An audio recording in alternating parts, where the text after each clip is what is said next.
যাচ্ছি ক্ষমতা দখল, সে তো জবরদখল করছে। তার কোনো লিগালিটি নাই যে উপদেষ্টা বলে আমাদের কোনো পদ নাই। যেভাবে সে ক্ষমতা গেছে এটা তো মানে মানুষ খুন করে একটা সিচুয়েশন তৈরি করে তারপরে তো সে ক্ষমতায় গেল। আমরা এগুলো আমাকেই মেরে ফেলা। আর তাছাড়া আমি তো পদত্যাগ করি নাই। আমাদের কনস্টিটিউশনের আর্টিকেল 57 অনুযায়ী যেভাবে পদত্যাগ করতে হয় আমার কিন্তু সেভাবে পদত্যাগ করা হয়নি।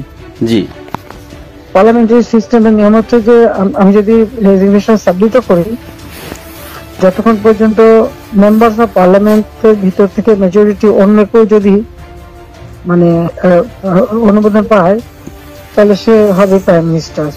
আর সেটা যদি না পারে দেন প্রাইম মিনিস্টারকে রিকোয়েস্ট করতে হবে ই করার জন্য যে পার্লামেন্ট ভেঙে দেন। তখন পার্লামেন্ট ভাঙে, তাছাড়া কোনোদিন পার্লামেন্ট ভাঙতে পারে না কনস্টিটিউশন অনুযায়ী। এমন একটা সিচুয়েশন করা হলো, মানুষ মানে যে কটা মার্ডার হয়েছে পুলিশের বিরুদ্ধে কিন্তু হয়নি। মানে খুবই ওদের মুভমেন্টের ভিতরে কিলিং এজেন্ট ছিল। ওরা যে বুলেটটা ব্যবহার করছে সে অ্যাডভাইজার শাফাত সাহেব আর্মির লোক নিজেই বলছেন যে এই বুলেট তো পুলিশের কাছে থাকে না, তার মানে সাধারণ লোকের কাছে আর্ম ছিল। আর ওই বুলেট আমাদের ওটা কার কাছে আছে কেউ, এবং আজ পর্যন্ত এই বুলেট সম্পর্কে কোনো তদন্ত নেই, বা এই রাইফেল কে ব্যবহার করছে কোনো তদন্ত নেই। এমনকি কিছু লোক পুরুষ মানুষ বোরকা পরে যেমন ইন্ডাস্ট্রিতে আগুন দেওয়া থেকে শুরু করে দিচ্ছে। এবং আমি যখন রোগীদের দেখতে গেলাম, আমি প্রত্যেকটা রোগীকে দেখতে গেছি, আমি প্রত্যেক খাবার দেওয়া তখন বাগেছে সব ফ্যামিলিকে আমি 10 লাখ করে টাকা 50,000 টাকা করে দিয়ে তাদেরকে এবং এনকোয়ারি করার জন্য আমি আমার কমিশনকে আরো বড় করে দিলাম, 3 সদস্য বিশিষ্ট জুডিশিয়াল কমিশন করে দিলাম কমিটি। এইসব আন্দোলনের পিছনে থাকার একটা বড় কারণ হচ্ছে যে তার যে দুর্নীতি, মানি লন্ডারিং, ট্যাক্স ফাঁকি দেওয়া, লেবারদের অর্থ আত্মসাৎ করা, আবার লেবার লিডারদের ঘুষ দেওয়া, এই সবকিছু মিলেই কিন্তু সে একটা সিচুয়েশন তৈরি করতে যাচ্ছে। তার সাথে তারা কিন্তু কিছু দেশ সবসময় সাপোর্ট করে, ওই দেশে কাজে লাগে। তার একটা ভার্ডিক্ট ছিল মামলার 6 তারিখে, ওটা যাতে না হতে পারে সেজন্য সে 5 তারিখে আগায় নিয়ে আসে। আর 5 তারিখে আনার ফলে যেটা হলো, আমার যখন মানুষ মারা গেল আমি একটা জুডিশিয়াল কমিশন করলাম এনকোয়ারি করবার জন্য, যাও সেগুলো তো করতে দেওয়া হয়নি। দেন আমি যখন ডিসিশন নিলাম যে এরকম অবস্থা আমি থাকবো না, এই হিসাবে কোর্টের কেসের ভার্ডিক্ট ছিল 666 কোটি টাকা ট্যাক্স তার কাছে পাও না। আর একটা সে ছিল তিনি কিছু টাকা পেমেন্ট করছে, তবে এটা মানে তার স্বীকার করলো যে তার ট্যাক্স ফাঁকি আছে। আর এই 666 কোটি টাকার ভার্ডিক্টটা আসার কথা ছিল।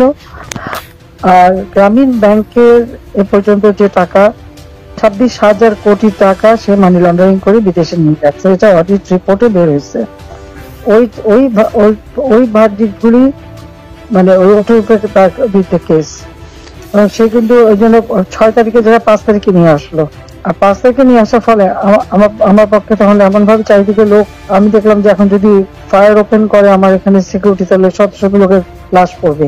লাশ ফেলে আমি ক্ষমতা থাকতে চাই না। কিন্তু এখন আমার একটা সিচুয়েশন হয়ে গেল যে আমার সিকিউরিটি যাওয়া এগুলো বাধ্য হয়ে তখন আমাকে সরে যেতে হলো গণভবন থেকে, যার ফলে আমার বঙ্গভবনে যে মহামান্য রাষ্ট্রপতির কাছে আমার পদত্যাগপত্র জমা আমি দেইনি, কাজে আমার কিন্তু পদত্যাগ হয়নি। আমি কিন্তু এখনো বাংলাদেশের কনস্টিটিউশনাল ইলেক্টেড প্রাইম মিনিস্টার।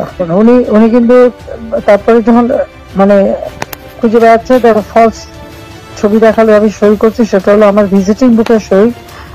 ছবিটা ভালো করে দেখলে দেখা যাবে ওটা একটা মোটা বই, যেখানে ভিজিটিং, ওরকম কোনো বই প্রাইম মিনিস্টার সই করে পদত্যাগ করে না।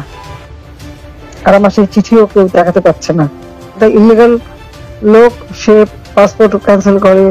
সে 495 জন আমাদের উপজেলার চেয়ারম্যান, 5,000 5,500 ইউনিয়ন পরিষদ চেয়ারম্যান, মেয়র, পৌর কর্পোরেশনের মেয়র, সিটি কর্পোরেশন, তাদেরকে সে এক নোটিশে বাতিল করে দিল। এখন বন্যার সময় আমাদের সব সেট করা প্রোগ্রাম, এখন বন্যার সময় মাইকিং করে টাকা উঠাচ্ছে, কিন্তু ডিস্ট্রিবিউশনের নাম নেই।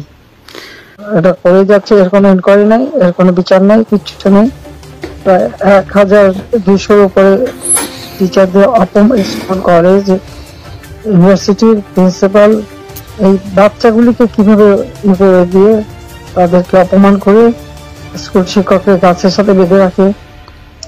এটা কি করে হয়? একজন টিচারকে এইভাবে অপমান করা, একজন ওখানে হাতফুল করে মারা গেছে, এই দায়িত্ব কে নেবে? আর যে ছেলেগুলি মারা গেছে বিসিএ খুব শর্ট রেঞ্জের থেকে তাদেরকে 7.62 যেটা আমাদের যে ব্রিগেডিয়ার সাকাত সাহেব বলছে, আমি তো চিনি না, আমরা তো এগুলি চিনি না, এগুলি আসলো থেকে আমি লাশের স্তূপ দেখতে চাইনি। তারপর যে কত মানুষ মারলো, তারপরে পুলিশ মারলো, স্যার তাদের কোনো হদিস নাই। তারপরে মানে আমাদের আওয়ামী লীগের অগণিত নেতা কর্মী, হিন্দুদের পরিবার মেরে লাশ গুম করা এবং মেয়েগুলোকে তুলে নিয়ে যাওয়া। তারপরে যে আমাদের ইডেন কলেজের একটা মেয়ে, তাকে মেরে শেষে ঝুলায় রেখে বললে আত্মহত্যা করছে।